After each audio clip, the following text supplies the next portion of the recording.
Bonjour les amis. Suite à nos vidéos sur les Jeux Olympiques, on a parlé de 1952, 1956, 1960. Cette fois, on va remonter le temps. Avant cela, je voulais remercier toutes les personnes qui regardent mes vidéos, qui mettent des commentaires, c'est sympa, qui me corrigent des fois des choses, comme la vidéo Raht al-Harek en dirigeant.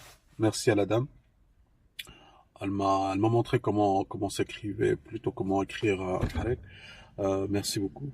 Alors, on va revenir aux Jeux Olympiques de Berlin 1936.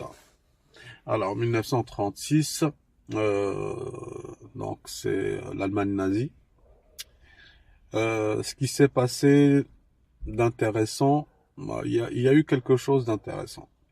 Alors, ce qu'il faut savoir, c'est que c'est avant la Deuxième Guerre mondiale, la guerre était plutôt une guerre de propagande.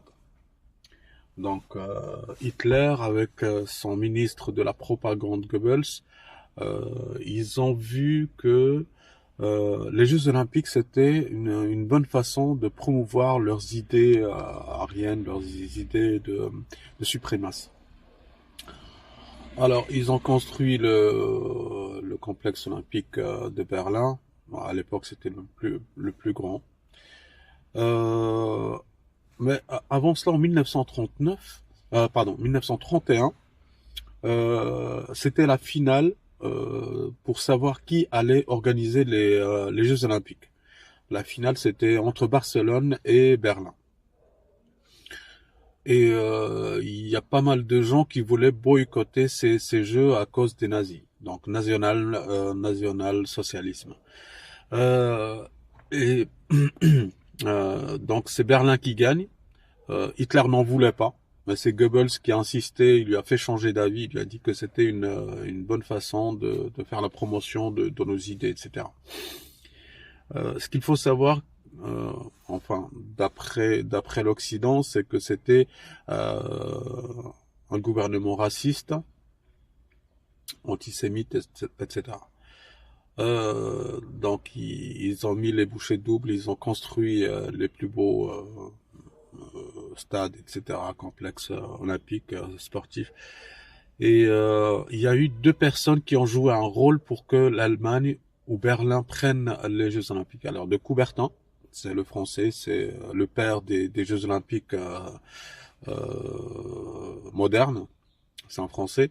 Et le directeur du CIO, le comité olympique, je me rappelle plus le haut c'est quoi. Bon, euh, c'est un Espagnol et il a appuyé cette candidature, la candidature de Berlin. Donc, euh, lui, il est espagnol, il a préféré Berlin à Barcelone.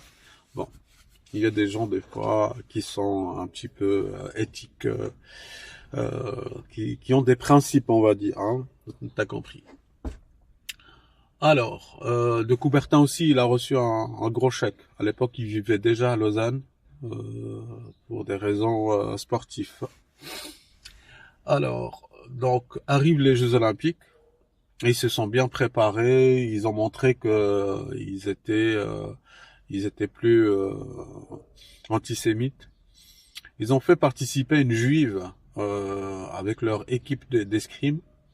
Elle va finir deuxième, elle va avoir une médaille d'argent. Mais le boom de Berlin, en fait, celui qui a fait le spectacle, c'est Jesse Owens. Alors Jesse Owens, c'est un Américain. Il va, il va gagner le 100 mètres, le 200 mètres, le 4 fois 100 mètres et le saut en longueur. 4 médailles d'or pour un seul type et il est noir. 1936. Alors ça c'était en fait 1936. Il faut savoir que l'Allemagne est devenue nazie en 1933, donc 3 ans après les Jeux Olympiques. Maintenant, on va partir, donc 36. On a parlé de 52, on a parlé de 56, on a parlé de 60, on a parlé de 64, où Abebe Bikila, il a remporté le marathon de Tokyo en 1964 avec des chaussures ASICS. Maintenant, on va sauter dans le temps, on va partir en 1972. Et on reste toujours en Allemagne, cette fois on est à Munich, 1972. L'Allemagne voulait que ça soit des jeux, de paix. C'est pour cela qu'ils ont mis de la sécurité des gars, de la sécurité de la police, l'armée, etc. Mais aucune arme, sans arme. À part quelques armes par-ci par-là où ils sont cachés, on ne doit pas les voir.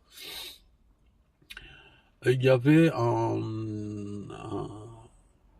groupe, eux ils disent que c'est des groupes terroristes. C'est l'Occident, donc ils changent les choses comme ils veulent. Des fois on est terroriste, des fois on est moujahid, des fois on est modéré, donc bof, tu connais l'histoire. Alors, ce groupe s'appelle Septembre Noir. Je crois qu'ils ont un autre nom. Alors, leur idée, c'est de prendre en otage l'équipe israélienne, en fait, l'équipe qui participe aux Jeux Olympiques. Alors, ils savent où ils sont, etc. Et ils mettent en place leur stratégie, leur plan pour attaquer et prendre en otage les Israéliens. Alors, je me rappelle plus les dates exactement, mais ça devait se faire tard le soir. Donc quand tout le monde dormait, comme ça il y a l'effet de surprise, les personnes ils sont surprises dans leur sommeil. Alors ils arrivent le soir, ils arrivent tard le soir, et avec le matériel qu'ils ont, ils peuvent pas rentrer par la porte, donc ils doivent trouver une autre solution. La solution c'était d'escalader des barrières assez hautes. Et là, ils vont tomber nez à nez avec 3 Américains, un petit peu, qui sont sortis faire la fête. Et l'histoire, c'est bizarre. Alors, c'est les Américains qui vont faire la courte échelle. Enfin, ils vont faire la courte échelle aux Américains. Les Américains, ils vont faire la courte échelle aux Libanais, Palestiniens. Enfin, le groupe Septembre Noir. Et c'est les Américains qui vont les aider à rentrer dans le complexe sportif. Donc arrivé dans l'immeuble où il y avait les compétiteurs juifs, alors ils prennent un premier appartement, et dans un deuxième appartement, il y avait quelqu'un qui était encore réveillé, il a entendu du bruit, il écoutait à la porte, il a compris ce qui se passait. Alors, il a ouvert la porte-fenêtre, si tu veux, du balcon, et il a crié à tout le monde, sauvez-vous, sauvez-vous, en hébreu, pour que tout le monde se sauve, et il s'est échappé. Il y a un gars qui a entendu ça, mais c'était trop tard, ils étaient déjà sur lui. Alors, ils lui ont dit de leur montrer où étaient les autres compétiteurs juifs. Et il y avait plusieurs appartements. Et lui, il les a amenés dans l'appartement numéro 3. L'appartement numéro 3, c'est là où il y avait les gars les plus forts, ceux qui font de la lutte, ceux qui font des sports d'haltérophilie, etc. Donc, c'est des gars qui peuvent se battre, qui peuvent se défendre. Là, il y aura 2 morts, 2 juifs qui seront exécutés. Et ils vont le groupe Septembre Noir vont capturer 9 personnes. Ils vont capturer 9 personnes. Les Allemands, bien sûr, n'ont jamais eu ce genre de cas à traiter. En Israël, Golda Meir ne veut pas